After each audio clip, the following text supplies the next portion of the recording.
I was happy to present at this Congress to discuss cervical cancer and specifically about ways of preventing the disease and reducing the numbers of deaths that we see each year from this very difficult cancer.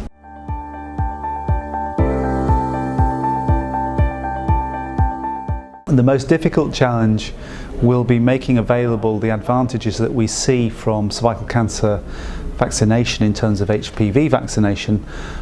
It was going to be very difficult to make those advantages available to people widely around the world. This is a disease that affects very large numbers of women in developing countries and sadly they aren't able to access the HPV vaccination programs that we have seen being introduced elsewhere in the more developed countries.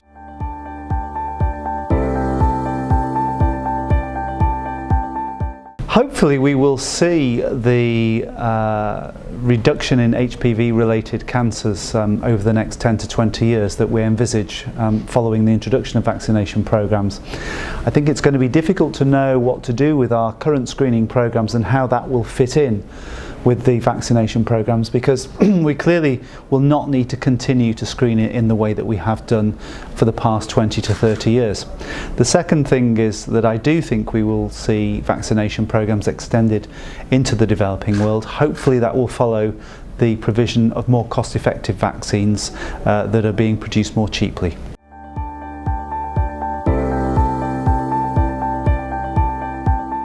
Any opportunity that we have to talk widely about important topics in medicine should be welcomed. I think that this particular topic that I'm talking about has been useful for this setting in the Middle East.